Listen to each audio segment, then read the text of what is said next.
Assalamu alaikum students. Today we will discuss our next topic from chapter number 8 and the name of the topic is importance of the fertilizers. Now the first question is what is the fertilizers? Fertilizers beta is such type of the substance which we add in the soil. After adding the substance in the soil, plants will grow and they give us the desirable characteristics. अब ये question arise होता है कि desirable characteristics कौन सी हैं. Desirable characteristics means they give us the more fruit, faster growth. Like हमारे पास plants की yielding products अच्छी हो जाती है अगर हम लोग ये फर्टिलाइज़र्स को अपने सॉइल के अंदर एडअप करेंगे. Is it clear? अगर आप लोग डेफिनेशन दोबारा से देखें, fertilizer is such type of the substance which we add in a soil for the betterment of the plant's growth to give and obtain the desirable characteristics. Is it clear? Now there are the two types of the fertilizers, organic and the inorganic. Organic fertilizer is such type of the fertilizer which are more complex chemical substances. It means कि ये आपके पास जो है ये complex form में आपके पास chemical substances होते हैं और जब आपको ये रिक्वायर्ड होते हैं ऑर्गेनिक फर्टिलाइज़र्स तो बेटा आप लोग ये ब्रेक डाउन होते हैं और ब्रेक डाउन होकर फिर उसके बाद ये आप लोग यूजेबल फॉर्म में उसको यूज़ करते हैं. इन कंट्रास्ट अगर आप लोग इन ऑर्गेनिक फर्टिलाइज़र्स को देखें, इन organic fertilisers they are the naturally occurring, not chemically modified. इसकी एग्जाम्पल हमारे पास rock, phosphate, elemental sulphur and gypsum. और उसके बाद अगर इन ऑर्गेनिक फर्टिलाइज़र्स में नाइट्रोजन की अमाउंट बहुत ज़्यादा होगी, ठीक है, नाइट्रोजन के कंटेंट्स बहुत ज़्यादा होंगे, देन आप लोग उसको नेम दे देंगे they are the nitrogen fertilisers. Is it clear? यहाँ पे इसकी एग्जाम्पल हो गई इन ऑर्गेनिक की. और इस तरफ देखते हैं ऑर्गेनिक की fertiliser, manure and the compost. Manure ऐसे आपके पास फर्टिलाइज़र्स हैं जो कि एनिमल वेस्ट से आप लोग ऑब्टेन करेंगे और कंपोस्ट ऐसे आपके पास जो है ऑर्गेनिक फर्टिलाइज़र जो कि आप लोग रॉटिंग प्लांट से ऑब्टेन करेंगे. डेट मीन्स कि इनके सोर्सेज या ओरिजिन क्या है, plants and animals. Is it clear? अब देन उन्होंने कहा है कि इसके अंदर जो कि इम्पॉर्टेंस क्या है कि आप लोग इसको और इनऑर्गेनिक फर्टिलाइज़र्स की इम्पॉर्टेंस बेटा ये है कि ये आपके पास रेडीली डिज़ोल्व हो जाते हैं और उसके बाद एसेंशियल न्यूट्रिएंट्स को ये सप्लाई करते हैं. Is it clear? Here it is a short question 2. What is the difference between organic and the inorganic fertilisers? Then you will can write these points. Is it clear? Now here is the side block, distinguish between the organic and inorganic fertilizers. तो basically बेटा as such इनके दरमियान कोई जो proper way में आपके पास distinguish नहीं कर सकते क्योंकि उन्होंने कहा है कि यूरिया एक ऐसा फर्टिलाइज़र है जो कि ऑर्गेनिक के करैक्टरिस्टिक्स भी रखता है और इनऑर्गेनिक की भी. अगर आप ऑर्गेनिक के देखें तो ये केमिकली मॉडिफाइड है, अगर आप इनऑर्गेनिकली वे में देखें तो ये आपके पास और इनऑर्गेनिक सब्सटेंस के साथ जो है ग्रुप्ड होता है. So there is not as such not clear distinguish between the organic and the inorganic fertilizers. अब नेक्स्ट उन्होंने ये कहा है कि अगर आप लोग ऑर्गेनिक फर्टिलाइज़र्स के इंपॉर्टेंस देखें तो उन्होंने कहा है कि इनके अंदर लेस सॉल्ट के कंटेंट्स होते हैं तो जिसकी वजह से हम लोग लार्ज अमाउंट को इनको प्लांट्स के अंदर एडअप कर सकते हैं. दूसरा ये कि उन्होंने कहा कि ये सॉइल ड्रेनेज में भी हेल्प आउट करते हैं और उसके बाद इरेशन मतलब जो कि प्लांट्स की होल्डिंग कैपेसिटी है सॉइल के साथ, ठीक है, उसमें भी हेल्प आउट करते हैं. होल्ड न्यूट्रिएंट्स को भी मतलब जो अगर आप लोग प्लांट्स के अंदर फर्टिलाइज़र्स को एडअप करते हैं, ठीक है, तो कुछ ऐसे आपके पास न्यूट्रिएंट्स होते हैं जो कि सॉइल के साथ वो अच्छे से होल्ड हो जाते हैं, ठीक है, उसके लिए भी ये इम्पॉर्टेंट रोल प्ले करते हैं ऑर्गेनिक फर्टिलाइज़र्स. अब यहाँ पे नेक्स्ट जो पॉइंट आ रहा है हैज़र्ड्स आ रहे हैं कि अगर आप लोगों को मैंने लास्ट लेक्चर में भी बताया था कि जहाँ प्लांट्स के लिए हमें न्यूट्रिएंट्स रिक्वायर्ड होते हैं तो अगर आप लोग कम या ज़्यादा कर देंगे न्यूट्रिएंट्स तो बेटा तो भी उनकी ग्रोथ इफ़ेक्ट हो जाती है.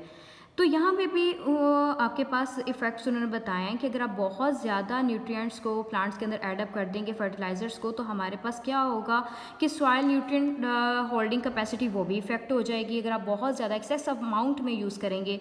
दूसरा ये कि यूट्रोफिकेशंस मतलब ये कि अगर आप लोग बहुत ज़्यादा सॉइल के अंदर फर्टिलाइज़र्स को एडअप कर दोगे तो जो इकोसिस्टम है वो हमारा ख़राब हो जाएगा।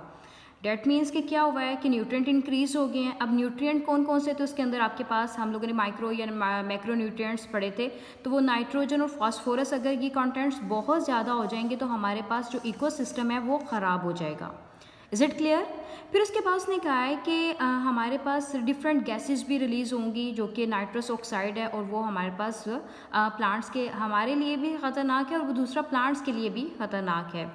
फिर उसके बाद उन्होंने कहा है कि increase in the soil acidity, कि सॉइल की एसिडिटी वो भी इंक्रीज़ हो जाएगी, पेस्ट प्रॉब्लम हो जाएगी, न्यूट्रिएंट बैलेंस आ जाएगा और इन्वायरमेंटल प्रॉब्लम्स ये हमें फेस करनी पड़ेंगी। अब बुक की तरफ आते हैं बेटा।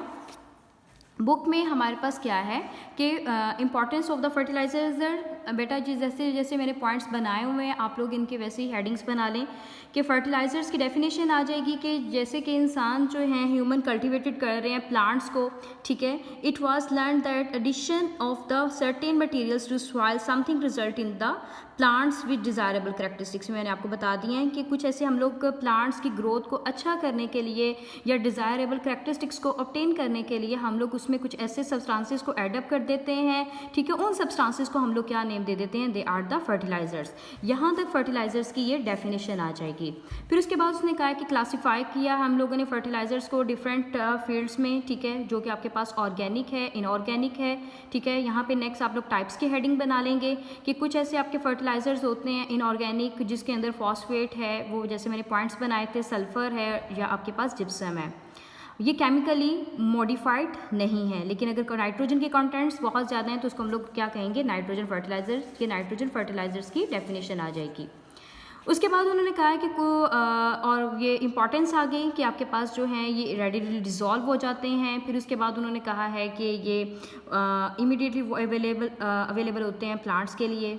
देन आपके पास ऑर्गेनिक फर्टिलाइजर्स के बारे में बताया कि इनके ओरिजिन हैं, कि मैंने जो ओरिजिन का पॉइंट आप लोग यहाँ पे हेडिंग बना लें कि हम लोग प्लांट से और एनिमल से ऑब्टेन कर रहे हैं, जो कि हमारे पास कम्प्लेक्स फॉर्म में अवेलेबल होता है। जब इसको आपकी रिक्वायरमेंट होती है तब आप लोग इसको जो है सिंपलर सब्सटेंसेस में ब्रेक डाउन कर लेते हैं। इसमें मैन्योर एंड कंपोस्ट है। मैन्योर मैंने आपको बताया कि जो हम एनिमल से ऑब्टेन करेंगे, और कंपोस्ट जो कि हम रोटिंग प्लांट से ऑब्टेन करेंगे। उसके बाद ये इनका इंपॉर्टेंस है कि ये क्या कर सकते हैं, ड्रेनेज में हेल्प आउट करते हैं, एरेशन में, ability of the soil, nutrient hold capacity में भी अपना रोल प्ले कर रहे हैं। देन साइड ब्लॉक है बेटा, ठीक है, इसको भी आप लोग हाईलाइट कर लें।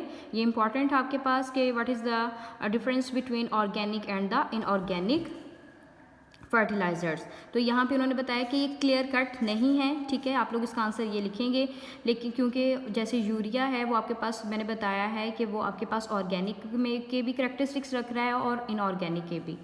दूसरा इन्वायरमेंटल हैज़र्ड्स हैं, ठीक है। फर्स्ट पॉइंट उन्होंने बताया कि अगर आपके पास बहुत ज़्यादा क्वांटिटी आप यूज़ करेंगे तो आपके पास सॉइल न्यूट्रिएंट होल्डिंग कैपेसिटी वो इफेक्ट होगी।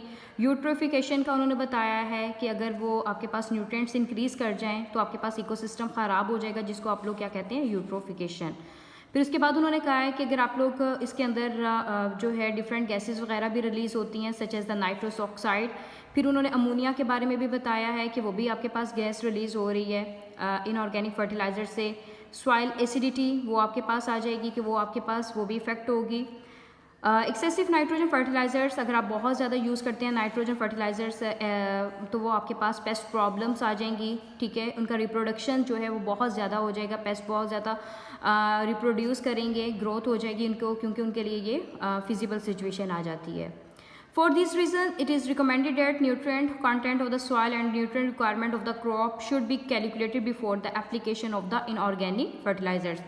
को अगर आप लोगों ने फर्टिलाइज़र्स को एडअप करना है प्लांट सॉइल के अंदर तो बेटा अपनी उसकी रिक्वायरमेंट्स को देख के उसके अकॉर्डिंगली आप लोगों को जो है ये फर्टिलाइज़र्स को एडअप करना चाहिए। Excessive amount of the organic fertiliser, अगर आप बहुत ज़्यादा करेंगी तो बेटा इन्वायरमेंटल प्रॉब्लम्स आ जाएंगी ड्यू टू द लीचिंग और run of the soluble organic compounds. Leaching होता है कि बेटा आपके पास जो है आहिस्ता आहिस्ता आहिस्ता ज़मीन के अंदर जो है सब्सटेंसेस का वाटर लेवल तक पहुँच जाना, ठीक है, वहाँ जाके उसको इकोसिस्टम को डिस्टर्ब करना। क्लियर है? तो बेटा आज की ये डायरी है आपके पास इंपॉर्टेंस ऑफ फर्टिलाइजर्स और environmental hazards related to the fertilizers users. ये आप लोगों ने इसके पॉइंट्स बना लेने हैं, जैसे ये मैंने पॉइंट्स बनाए हैं, और यहाँ तक आप लोगों ने डायरी लर्न करनी है।